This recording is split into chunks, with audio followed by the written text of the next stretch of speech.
muri Ancien Testament sinibuka iyo nkuru ahantu iri hariho umuprofeti Imana yabwiye ngo genda kandi ntuze gukata ntuze guhindukira ntuze kuva ku nzira ugendere mu byo nakubwiye.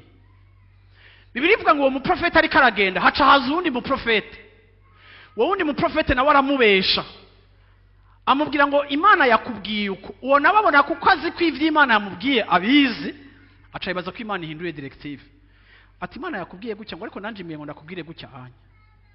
Bibiliya ivuga ngo umuprofeti aca batije Yesu umuntu ko abivuze arabizi nawe aca afata iyindi nzira. Bibiliya ivuga ngo aca pfirayo. Kuko abantu b'Imana nta muntu n'umwe ushobora gushira ko responsabilité wo kutavaloriza ijwi ryo mu mutima wawe.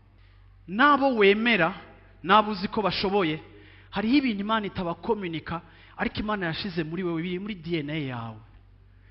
Ritme yawe urayizi, uravyumva speed Imana kujanamwo yanditse muri wewe, niri mu bantu bo hanze.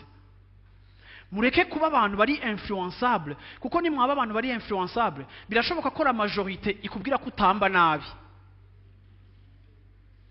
None ni wakubwira ko utamba nabi ariko kaburi wa mutamvye utamba abantu abadayimoni bakabavamwo, ariko abantu bose bakagukonveka ko utamba nabi. None wewe wemera rapport yande, wewe wemera opinion yande, ica abantu bavyibaza ko canke icibari vyibazako. Erega urashobora gutanga ukora ibintu nk'igifyera ariko ukagenda uri ameliora kubera ingabire yawe uri kurayikoresha. Si kubera amadebut yawe ari faible, si kubera amadebut yawe ari mabi bisobanura ko utazoreisisa muri iyo carrière. Ushobora gutangura nabi ukevoriwa neza, ariko ni wagendera ku bantu babonye yawe ya mbere bazokudekuraja bagutuma ubiheba ngo je narabihevye.